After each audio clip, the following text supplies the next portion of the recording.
Merhaba arkadaşlar, kanalıma hoş geldiniz. Bugünkü videomda yeni başlayanlar için kolay ve hızlı hediye fikirleri olarak değerlendirebileceğiniz tığ işi papatya çiçek lastik toka yapılışını anlatacağım. Umarım sizler için faydalı bir video olur. Anlatımını yapacağım. Lastik tokalarda tek renk yapabilir ya da ortadaki puf desenlerini farklı bir renk yaparak iki renkli şekilde kombinleyebilirsiniz arkadaşlar. Tokanın yapılışında 5 katlı orta kalınlıkta %50 koton, %50 akrilik ip kullanacağız ve 2,5 milimetre ile tokaları öreceğiz. Desteğinizi göstermek adına kanalıma abone olarak videomu beğendiyseniz haydi vakit kaybetmeden tokaların yapılışına başlayalım. Tokanın yapılışına herhangi bir parmağımızı kullanarak ve ipi kendi ekseni etrafında çevirerek tur attırarak başlayacağız arkadaşlar. Bu turu istediğiniz sayı kadar yapabilirsiniz. Ben toplam 12 tur yapacağım.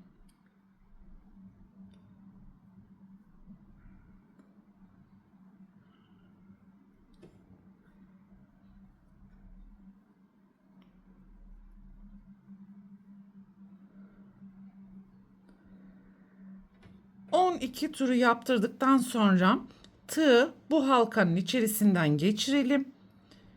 Ve ip şu şekilde aşağıda kalmalı. Yani tığı ipin üzerine alalım. İpi bu halkanın içerisinden geçirerek sık iğne yapalım.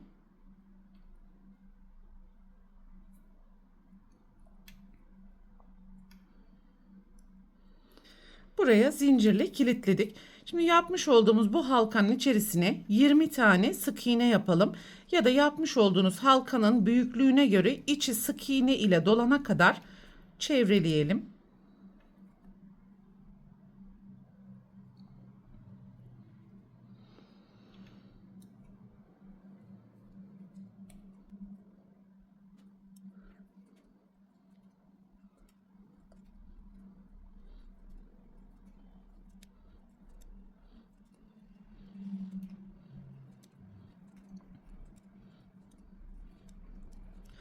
Halkanın içerisine toplam 20 tane sık iğne yaptım ve ilk yapmış olduğumuz ilmeğin içerisinden kayma dikişi yaparak burayı birleştirelim ve bu halka içerisinden 10 kez ilmek yükselterek fıstık yapalım.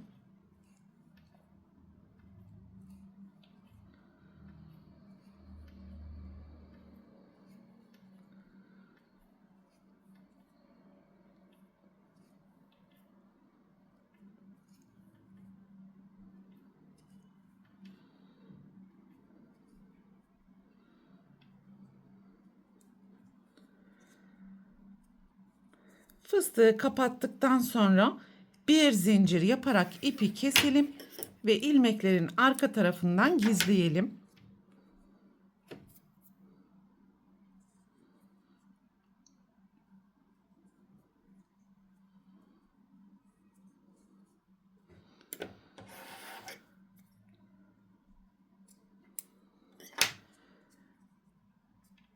Ve burada anlatmış olduğum tüm kurallara dikkat ederek bu şekilde toplam 5 tane halka ve fıstıktan oluşan desenleri yapalım arkadaşlar. Ve ipi iğneye takarak burada yapmış olduğumuz bu halkaları birleştirerek çiçek görüntüsü verelim. Desenin ön yüzlerinden ve fıstıkların iç kısmından iğneyi geçirerek hepsini bir araya getirelim.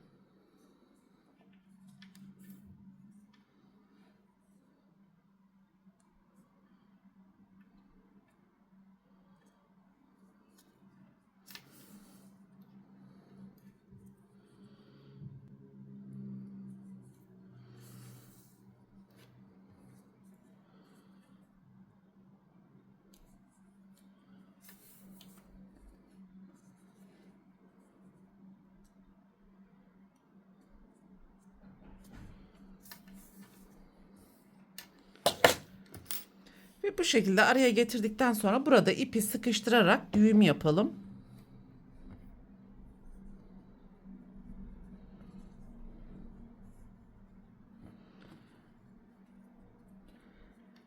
Bu orta alanı çok fazla sıkmayalım arkadaşlar.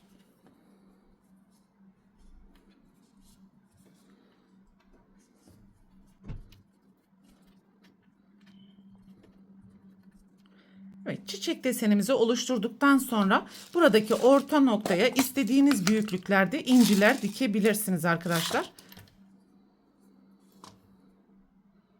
Buradaki ipin bir tanesini keselim. Diğer ip ile de inciyi dikelim.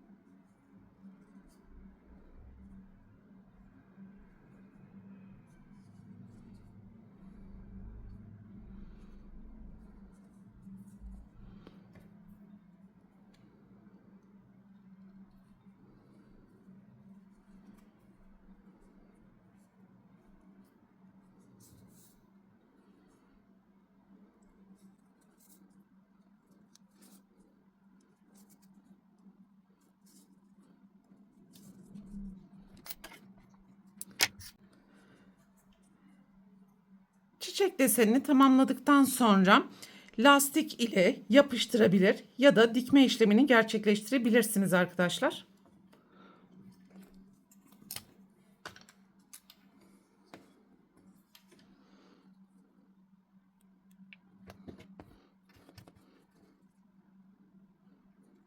Böylelikle tokanın tüm yapılış aşamalarını tamamlamış olduk.